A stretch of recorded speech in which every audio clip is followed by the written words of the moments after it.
The Gods Themselves is the worst Asimov novel I've ever read, but it was still pretty good.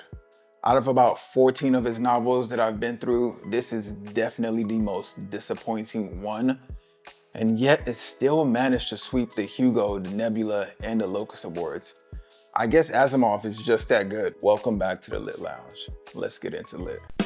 Y'all like that? Let's get into it lit. Yeah, I'm still messing around with it. This is like my second video. Leave me alone. Okay, so starting off with the good. This novel had a lot of what I love about Asimov's writing. It was humorous, it was witty, it was sharp, it was engaging, the dialogue was stimulating and intelligent, the plot was unique, and the characters were thought-provoking. One of the things I love most about Asimov is the way he tells you about his characters. He has a way of describing them with an economy of words that delivers precisely what you need to know about them.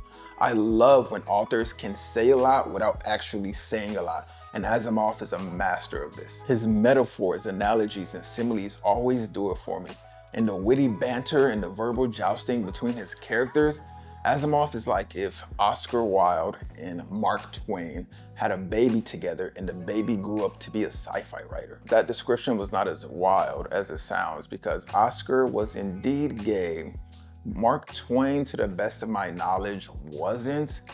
And then there's still the problem of how two men would have a baby together. So I don't know, forget what I said. Okay, enough Asimov glazing. Let's move on to why I think this was his worst novel. In this novel, there's one main narrative made up of 3 separate storylines. What's annoying is that only one of them is concluded in a satisfying way. Out of the other 2, one just kind of abruptly ends, and the other one ends on a cliffhanger, kind of. I hate being edged by authors.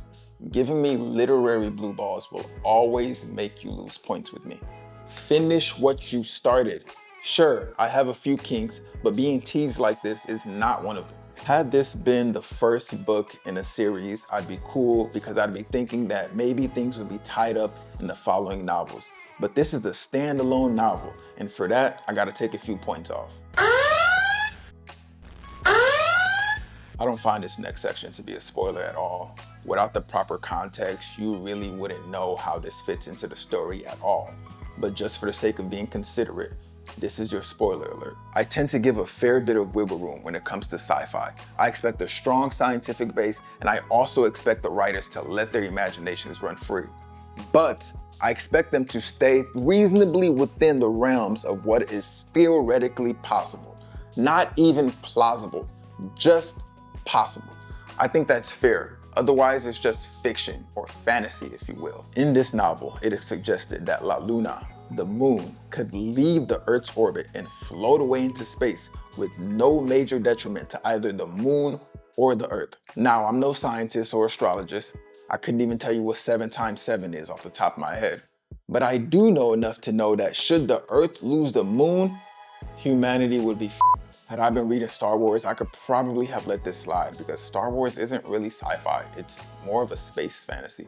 But this isn't Star Wars. This is a novel written by who I consider to be the greatest sci-fi author of all time. This is the man that is responsible for the word robotics. He invented the word. I couldn't let him get away with such a massive blunder. I hold him to way too high of a standard. And this is a blunder that is one of the main driving points of the narrative. So this is effectively a plot hole, and I can't abide plot holes. I was shocked, appalled, disappointed, and despite all that, the novel was still pretty good. It would have been great had it not been for the aforementioned flaws, which is impressive as hell because plot holes and unconcluded storylines are grave offenses to me. My final verdict, I give The Gods Themselves a 3.91 out of 5 stars. Would I reread it? Probably. Would I recommend it? Yes, but it's not his finest work. Do I think it deserved the Hugo, the Nebula, and the Locus awards? Certainly not. Let it never be said that I'm a biased reviewer. Thank you for watching, people. Don't forget to hit that thumbs up and subscribe button if you think I deserve it. And catch you later. Stay lit.